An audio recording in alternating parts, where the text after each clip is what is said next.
নমস্কার বন্ধুরা, আমি ডাক্তার ভীম নস্কর। বন্ধুরা, আপনারা চকলেট নিশ্চিত খেয়েছেন, অর্থাৎ বাচ্চা থেকে বড় এমন কোনো মানুষ নেই যারা চকলেট খেতে পছন্দ করে না। আর বিশেষত ডার্ক চকলেট, এই চকলেট খেলে মানুষের শরীরে একটু ফুর্তি আসে, মানুষের শরীরে একটু আনন্দ টাইপের হয়। আর আপনারা জানলে অবাক হবেন, এই চকলেট থেকে হোমিওপ্যাথিক ওষুধ তৈরি হয়, যার নাম হলো চকলেট হোমিওপ্যাথিক ওষুধ, অর্থাৎ হোমিওপ্যাথিক মেডিসিন। যেমন আমরা বেলেডোনা, নাক্স ভূমিকা এমন ইউজ করি না, 6, 30, 200, এই ওষুধটিও chocolate homeopathic medicine 6, 30, 200, 1M, 10M পর্যন্ত পাওয়া যায়। আর এটি একটি কনস্টিটিউশনাল মেডিসিন, পলিক্রেস্ট মেডিসিন, মানে শরীরের মাল্টিপল জায়গায় এর কাজ আছে, যার জন্য এটাকে পলিক্রেস্ট মেডিসিন বলা হয়। এটা একটা কনস্টিটিউশনাল মেডিসিন। আর এই চকলেটের মাইন সিমটম যদি আমরা বলি, এই চকলেটের পেশেন্ট সবসময় একটা অ্যাক্টিভিটি দেখা যাবে, অর্থাৎ দেখবেন কার্সিনোসিন, ল্যাকাসিস, সালফার, ক্যালকেরিয়া কার্ব যখন ডাক্তারখানাতে আসে তখন তাদের মধ্যে একটা অ্যাক্টিভিটি দেখা যায়। ডাক্তারখানাতে প্রবেশ করার সাথে সাথে তাদের মধ্যে একটা অ্যাক্টিভিটি দেখা যায়। যেমন ট্রিমিট, সালফার, কার্সিনোসিন, ক্যালকেরিয়া কার্ব, এরকম যেমন ট্রিমিট আছে, এই চকলেটের পেশেন্টও অনেকটা পরিমাণে ট্রিমিট। দেখবেন কার্সিনোসিনের পেশেন্ট যেমন কেমন হয়, ড্রয়িংয়ের দিক থেকে সেরা, ছবি আঁকার দিক থেকে সেরা, কোনো পেইন্টিং করার দিক থেকে সেরা, ডিজাইনিং করার দিক থেকে সেরা। অর্থাৎ যারা ছবি আঁকে, মেহেন্দি লাগায়, ড্রয়িংয়ের আঁকার কাজ করে, তো তারা দেখবেন বিশেষত তারা কার্সিনোসিনের পেশেন্ট বেশিরভাগ ক্ষেত্রে হয়। আর আপনি যদি চকলেটের পেশেন্ট হয়, চকলেটের পেশেন্ট কোন দিক দিয়ে সেরা না, আইডিয়ার দিক থেকে সেরা। আইডিয়া মানে আপনার কোনো কিছুর আইডিয়ার দরকার, বুদ্ধির দরকার, তাহলে আপনি চকলেটের পেশেন্টকে ডেকে আনবেন, তো চকলেটের পেশেন্ট আইডিয়া আপনাকে দিয়ে দেবে, সে বাচ্চা হোক বড় হোক। আপনার একটা আইডিয়ার দরকার, আইডিয়া ওরা দিয়ে দেবে। তা আইডিয়ার দিক থেকে চকলেটের পেশেন্ট সেরা। যেমন ল্যাকাসিস সবসময় অ্যালার্ট থাকে, সালফার সবসময় প্যাশানের দিক থেকে সেরা। তো এমন মেডিসিন আছে এই চকলেট হোমিওপ্যাথিক মেডিসিন।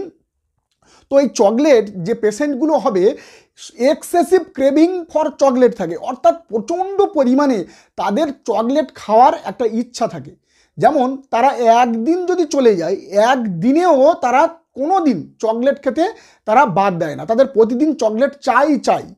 এমন কোনো ব্যক্তি থাকলে তাহলে সে চকলেট পেশেন্টের মধ্যে পড়ে যায়। যেমন দেখবেন ফসফরাসের পেশেন্ট বিদ্যুৎ চমকালে ভয় লাগে, আকাশে বিদ্যুৎ চমকাচ্ছে, ঝড় উঠছে তার ভয়। তেমনি চকলেটের পেশেন্টেও বিদ্যুৎ চমকালে, আকাশে ঝড় বৃষ্টি যখন আসবে তখনও এর মধ্যে একটা ভয় চলে আসে। যেমন দেখবেন টিউবারকুলিনামের পেশেন্ট কুকুরের দিকে ভয় আছে, ল্যাকাসিসের পেশেন্ট সাপের দিকে ভয় আছে।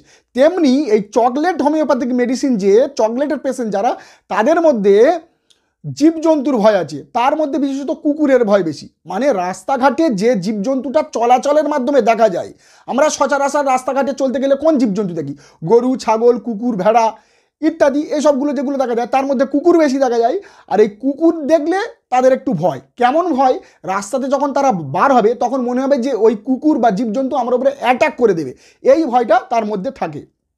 তো আমরা যদি চকলেট হোমিওপ্যাথিক মেডিসিনের যদি মাইন সিমটমের কথা বলি, দেখবেন যে কোনো ক্ষেত্রে আপনি এই চকলেট হোমিওপ্যাথিক মেডিসিনটা ইউজ করতে পারবেন এবং অ্যাকুরেটভাবে আপনার কাজ করে বার হয়ে যাবে।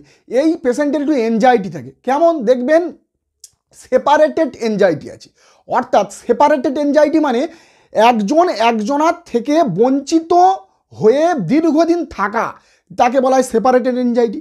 যেমন যারা হোস্টেলে পড়াশোনা করে, যারা আশ্রমে থেকে পড়াশোনা করে, অনেক বড় মানুষ বা বড় যারা স্টুডেন্ট, তারা দেখবেন বিভিন্ন রকম কলেজে পড়াশোনার জন্য, বাইরে বিদেশে পড়াশোনার জন্য তারা একটা হোটেল বুক করে আছে বা হোস্টেলে আছে, সেখান থেকে তারা পড়াশোনা করছে।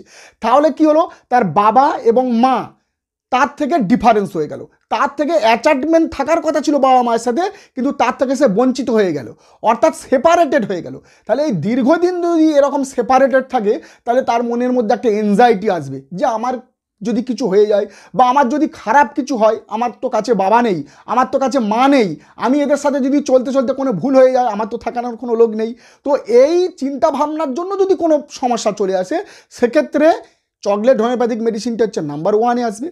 আরও এক্সাম্পল হিসেবে একটা বাচ্চা, সে যখন তাকে চকলেট হোমিওপ্যাথিক মেডিসিনটা ডায়াগনোসিস করাবে, দেখবেন বাচ্চার সাথে যে মায়ের যে সম্পর্ক, অর্থাৎ একটা বাচ্চা তার মা সবসময় তাকে দেখভাল করে, তাকে খাওয়ায়, তাকে দুধ খাওয়ায়, তাকে পড়াশোনা করায়, তাকে স্কুলে নিয়ে যানো হয়, তাকে ঘুম পাড়ানোর কাজ তার মাই করে। এবং মনে করুন সেই মা কোনো কারণবশত অফিসিয়াল চাকরি করে বা কোনো বাইরে কাজবাজ করে, তার জন্য সে বাইরে তাকে থাকতে হয়, তাহলে শিশুটা মায়ের সাথে বঞ্চিত হয়ে যাচ্ছে। তাহলে শিশুটাকে দেখাশোনা করার জন্য অন্য লোককে রাখছে, তাহলে শিশু না পাচ্ছে মায়ের ভালোবাসা।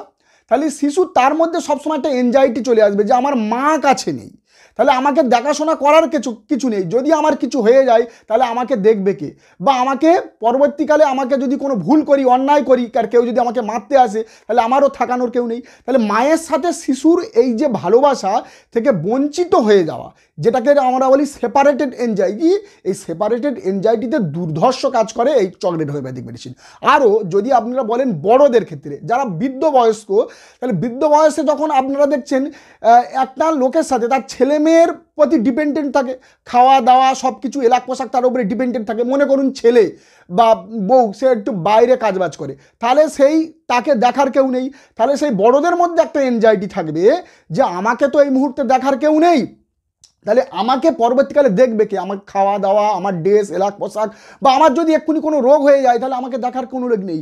এই যে সেপারেটেড এনজাইটি, এই সেপারেটেড এনজাইটির জন্য যদি কোনো সমস্যা ডেভেলপ করে, তার মনের মধ্যে যদি কোনো ভয় ডেভেলপ করে, তাহলে সেটা হচ্ছে চকলেট হোমিওপ্যাথিক মেডিসিনের ক্ষেত্রেতে যাবে। আর বিশেষত যারা বাইরে থাকে, বাবা মার থেকে অ্যাটাচমেন্ট যারা দূরে থাকে, সিঙ্গেল একা একা জীবনযাপন করে, যার সাথে যার ডিপেন্ড হওয়ার কথা ছিল সেটা তার সাথে পায় না, তাহলে সেখানে আমরা চকলেট হোমিওপ্যাথিক মেডিসিনটি ইউজ করতে পারি। এবং যখন এই চকলেট একটা কনস্টিটিউশনাল মেডিসিন, এই মেডিসিনটা যখন ডায়াগনোসিস হবে তখন তার মধ্যে এক্সেসিভ ক্রেভিং ফর চকলেট থাকবে, অর্থাৎ একদিনও সে চকলেট না খেয়ে থাকতে পারবে না, তার জীবজন্তুর দিকে ভয় থাকবে, এবং তাকে আকাশ ডাকলে, বিদ্যুৎ চমকালেও তার মধ্যে ভয় দেখা যাবে। তো এই ক্ষেত্রে আমরা চকলেট হোমিওপ্যাথিক মেডিসিনটি প্রেসক্রাইব করতে পারি।